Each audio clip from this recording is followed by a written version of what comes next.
हमारे जी हाथरस स्कूल के बच्चे हैं, वहाँ एक स्कूल। हाँ वो हाँ, बैठो बैठो, बैठ जाओ। आओ, आ जाओ आ आगे आ जाओ जाओ। आ जाओ आ जाओ, सब बच्चे आ जाओ। लाला बैठ जाओ आ आगे जाओ, आओ, आगे सब आ बच्चे बैठ जाओ। सदगुरुदेव भगवान के चरणों में नमः। ये साथ नहीं हो पा रहा है कि श्री जी की कृपा और आपके आशीर्वाद से बच्चे आपका सानिध्य प्राप्त कर रहे हैं। सदगुरुदेव भगवान, बहुत बहुत कृपा सारे है। बच्चे आने के लिए मुझसे लड़ रहे थे, झगड़ रहे थे, लेकिन क्योंकि व्यवस्था नहीं बन पा रही थी इसलिए जी एक साथ नहीं आ सकते थे। जी जी इसलिए हमने एक शर्त रखी इनके सामने जी कि सदगुरुदेव भगवान के ऊपर आपको निबंध लिखना है। जी जी सब बच्चों ने निबंध लिखा सदगुरुदेव भगवान, और जो बच्चे सही लिख पाए जी जी। उनको आपका आशीर्वाद दिलाने के लिए लाया हूँ। नहीं, जो सही नहीं लिख पाए हैं उनको भी हमारा आशीर्वाद रहेगा। हाँ, कि वो भी आगे बढ़े, सही लिखवा। हाँ, बहुत सुंदर। जी बाकी इनका लगभग सबने प्रश्न भी रखे थे अपने के सदगुरुदेव भगवान से जाके हम अपने अपने प्रश्न रखेंगे। जी इनमें ज्यादातर का प्रश्न ये था सदगुरुदेव भगवान जी कि कैसे आखिर हम अच्छी पढ़ाई करते हुए अपने मार्ग को, अपनी मंजिल को प्राप्त कर सकते हैं, जी। इधर उधर हमारा ध्यान न भटके, और हाँ कैसे हम श्री जी के चरणों में अपने ध्यान को लगा सकते हैं। हाँ ऐसा इनका हाँ। प्रश्न था हम गुरुदेव। प्रारंभ इस बात से करते हैं कि आप जब प्रातः कालीन उठें तो पहले उठने का नियम लें कि सूर्योदय के 1 घंटा पहले हम उठेंगे। देखो, हमारी प्रार्थना मानना, सूर्य उदय के 1 घंटा पहले। हम ये नहीं कहते कि जैसे हम लोग उठते हैं वैसे नहीं। आप बच्चे हो तो इस समय सूर्य उदय कै बजे होता है? लगभग 6 बजे, साढ़े छ, 6 बजे। छः। आप 5 बजे उठ जाइए और उठ करके सबसे पहला कार्य कीजिए, पृथ्वी के चरण स्पर्श कीजिए, भूमि के चरण स्पर्श कीजिए। और फिर आप जिस आसन पर बैठे हैं, देखो ध्यान से हमारी तरफ सुनना, जिस आसन पे बैठे हैं, जिस पे शयन किए थे, जिस सैया पर सोए थे, पृथ्वी को प्रणाम करने के बाद उसी सैया में 5 मिनट केवल बैठ जाइए। और 5 मिनट बैठकर 5 संतों का नाम ले लीजिए। आपको कोई याद है 5 संतों के नाम? अगर ना याद हो तो याद कर लेना। किसी भी पांच, जितने भी संत भगवान हैं हमारे, जैसे आचार्य रूप में, जैसे हम लोग, श्री स्वामी हरिदास जी की जय, हरिवंश महाप्रभु की जय, हरिराम व्यास जी की जय, नागरीदास जी की जय, श्री ध्रुवदास जी की जय। पांच पांच संतों के नाम याद कर लीजिए। वो 5 संतों के नाम, ये जीवन आपका देखना कैसा उन्नतिशील होगा। हरि को निज यस्ते अधिक भक्तन यस पर प्यार ताते ये भगवान नाम से भी बढ़कर प्रभावशाली भगवान के जो भक्तों के नाम। इसके बाद नीचे उतरिए और पहले जो अपने माता पिता, अगर वो शयन कर रहे हैं तो कोई बात नहीं है, अगर वो शयन नहीं कर रहे हैं तो पहले जाकर माथा रखकर उनको प्रणाम कीजिए। उनके अगर हमारी बात मानोगे तो देख लेना तुम्हारा जीवन कैसा बनेगा। इसके बाद आधा लीटर या 1.25 लीटर जितना आप जल पी सकते हैं, उस जल को आप हल्का सा गर्म करवाइए अपने माता पिता से, जो भी आपकी सेवा में हो, या अगर आप स्वयं कर सकते हो तो स्वयं हल्का सा। अगर 500 ग्राम पी जाए तो और अच्छी बात है, और इससे ज्यादा पी जाए तो अच्छी बात है। वज्रासन में बैठना आता है? वज्रासन जानते हो आप लोग? कैसे, हमें बैठ के दिखाओ। नहीं, ये पद्मासन है। देखो वज्रासन। वज्रासन, वो देखो बैठ रहे हैं ये ये। दोनों पैरों को ऐसे करके। इसमें इससे बैठकर जल पिया जाए, ये आपके ब्रह्मचर्य की रक्षा करेगा, कब्ज नहीं होने देगा, और आपके मस्तिष्क की गर्मी को ठंडा करेगा। ऐसे वज्रासन में बैठकर धीरे धीरे 5 या 10 मिनट में जल पिया जाए। एकदम न पिया जाए, गिलास में लेकर के 500 ग्राम जल धीरे धीरे उसको पिया जाए। फिर इसके बाद आपको 100-200 कदम टहलना है। फिर इसके बाद आप शौच जाइए। शौच, अगर आपका पेट साफ हो जाता है, अगर नहीं साफ होता है, कोई ऐसी परेशानी लगती है, तो 1 चम्मच ईसबगोल की भूसी और छोटी हर का आधा चम्मच अगर रात्रि में दूध से या पानी से ले ले तो वो बार बार शौच नहीं लगाएगा, पर आपकी आंतें साफ हो जाएंगी।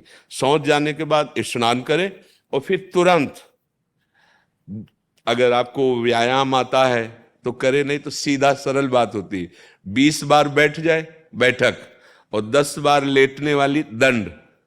और इसके बाद जो अनुलोम विलोम, जो इससे खींचे इसे छोड़ दे, इससे खींचे इसे छोड़ दे, इसके बाद दोनों हाथ ऐसे करके